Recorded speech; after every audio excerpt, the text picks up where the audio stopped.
Hi, and happy Tuesday, and welcome to another episode of the Stress Free Series. I am your host, Shekinah Lee, aka the Purpose Therapist. I run Purpose Joy, and you can visit us and see other videos that help support you in your mental health on purposejoy.org or go to our YouTube channel on Purpose Joy. Okay, so let's get started. Today, we're talking all about mindfulness. Now, when we have a conversation of mindfulness, by definition, it means you being present, being fully aware of your feelings, how your body's feelings, your emotional standing, and what's going on around you, and how you can kind of hone in and make sure you're taking it all in, whatever that might mean. If you need to step away for a second and process some things, if you might need to try some journaling, breathing exercises, if you might need to talk to a friend about what's happening, all those things. But that's what mindfulness is all about, is you being super duper in tune with you. And that's what I want to share with you guys today. Some tips to help you have a more mindful and more present life. Listen, I understand we're in February, right? Goals that we didn't accomplish in January, we're trying to see how we can knock them out now. The best way to do that is to make sure that we're being consistently mindful with ourselves about what it is we want to do, how we want to do it, what has worked for us in the past, what hasn't, and those type of things, and making sure we're implementing these practices on a regular basis to show up the best version of ourselves. So that's what we're talking about today, and I'm super duper excited. Make sure that you grab yourself a paper, pen, your planner if you have it, and let's get started. Okay, guys, so the first thing we want to remember is watching our words. One of the key things of mindfulness is sometimes we can get into these spaces where our thoughts kind of just run rampant, right? There's no real order to them. They might be a little intrusive, negative, painful, right? All those different things. So what we want to do is make sure that we're identifying where those thoughts are coming from and reframing them so that they can be more positive thoughts. So what does that look like? Remembering this thing right here, that your words trigger thoughts, those thoughts trigger emotions, those emotions trigger actions, okay? Your words trigger thoughts, those thoughts trigger emotions, and your emotions trigger actions. If you want to change the way you're thinking and feeling, sometimes it starts with being mindful of your words. So in addition to that, what does that look like? It looks like you being mindful of even what you are saying when you're in certain circumstances or conversations with people. How different could it be, or how awesome could it be that instead of thinking of something negative or identifying the negative of the situation, choosing gratitude, choosing to think of something you're thankful for or happy about, right? In that moment, finding the silver lining, if you will, can be helpful as when it comes down to trying to be more mindful in your conversations and how you speak about certain situations. Another tip is being mindful of what type of conversations you're having with other people. If you have somebody that calls you and to gossip and things like that, we don't need to have conversations with them anymore. We need to limit the experiences with them, okay? Because again, those words trigger thoughts, those thoughts trigger emotions, those emotions trigger actions.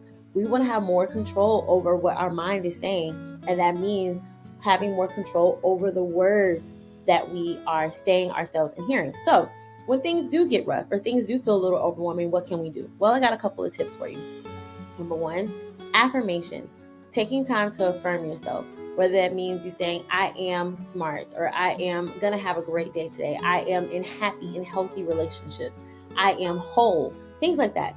Having that type of language can help you be more mindful in experiences and help you be more present, even if it feels at the current state that something might be wrong or off or uncomfortable, right? Another thing is journaling. Getting some of those words that you're hearing, getting them out on paper and making sure that you're able to kind of take it down, look at it from a clear lens. And sometimes you might be able to figure, okay, this isn't really a true thought. This is just a really negative one. Or this isn't really how I feel right now. Maybe this is how I feel.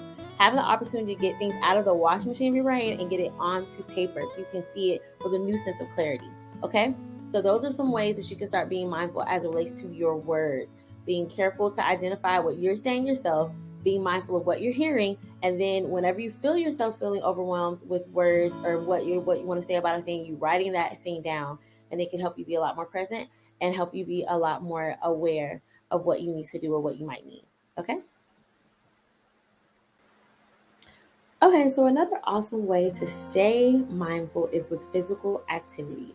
There's something about us using our bodies, getting in tune with our bodies, feeling the stretch, doing some type of activity that helps us to get back into itself. So a couple of things that are true about physical activity is release of this hormone called endorphins. And endorphins are like that feel-good hormone. They circulate through your whole entire body and they kind of release an opportunity for you to kind of get that feeling. I don't know about you, but if I ever go to the gym or I go for a walk or even when I dance, I get this really great sense of piece that comes right after it, and that's those endorphins. So what you want to do is incorporate something that gets your body going, gets your blood circulating and flowing, so that you can see the results of that.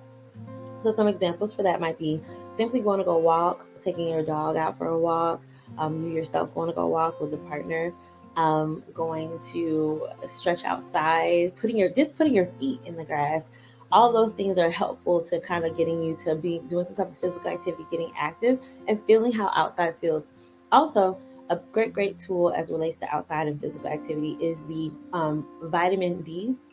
The vitamin D helps our bodies too with mood, and it helps improve our mood. So when you get out there, it's not just about getting out there for the physical aspects of an endorphins, but there's also vitamin D as well that helps with our mood too. So you want to make sure that you're doing things to incorporate those pieces, right? And incorporate them so that you can be in the physical activity space and being completely in tune and mindful with your body. And if you want to continue to implement that sincerely, a tip would be to include it in your regular routine. So whether that be during your morning routine or your evening routine when you get off of work, or even on your lunch break, if there's an opportunity for you to walk around, then take it. Take it and allow yourself to kind of see what kind of results you get from that. And when you're on those walks, listen to something that is adding value to you. Like we just talked about, your words trigger thoughts, those thoughts trigger emotions, and your emotions trigger action. So you want to make sure that you're feeding yourself with the right words. So that might look like listening to a good podcast, again, listening to the affirmations. If there's some type of motivational speaker you enjoy, listening to that, or even talking to someone that you know is going to pour back into you as you pour into them while you walk. All those things can be helpful for getting to develop a really good mindfulness practice for yourself and being present with yourself. Our last key for mindfulness is making sure that you limit your screen time. And when I say screens, I don't just mean your cell phone. I mean the news, TV, again with the cell phones, your iPads, things like that. Here's what happens. Remember we talked about earlier how words trigger thoughts, those thoughts trigger emotions, and those emotions trigger actions? Well, how do you think the news and music and different Instagram feeds and your Facebook feed and things like that can impact you? When you're really trying to be more mindful and take more control of your day, you have to take more control of what you are consuming. Pay attention to what you are consuming. Remember that your ears, your eyes, your mouth, all your senses, they are gates to you. And if you want to make sure that you're being more mindful and showing up in a more present way, monitor the gates. So what does that look like in a practical way? Well, you can limit your screen time. Say that you're going to only be on the phone from this time to this time during the day. Or you can do a screen shut off period or a screen shutdown period where you turn off everything and you sit in a space for an hour, right? You could be reading a book, you could be journaling, sitting with yourself, whatever you need to do, listening to some music or something, but turning off all the screens and tuning into you.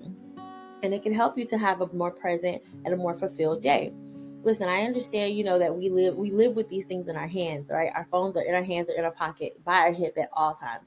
And yeah, sometimes there's an emergency, you need to have consistent access. But think about how much your mind will appreciate you when you just let it be. When it's not overrun with information and overrun with all these different sources of just different feelings and different circumstances and different situations that are going on in the world. And you just shut all that off and you let yourself be present with yourself. Sometimes what that can look like is taking time out to do a gratitude list, taking time out of your day to, again, do a shut off space or shut off station, or put a place in your room or a place in your house where there's no screens allowed, right? There can even be time where you take time to eat dinner with family instead, and let that be a time where there's no screens allowed.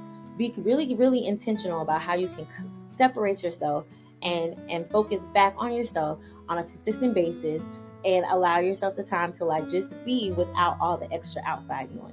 Okay? So that's the last tip for mindfulness, making sure that you are aware of what you are consuming and being aware of things like information overload, managing that time away from those different things so you can get back into your focus and get back to the best version of yourself.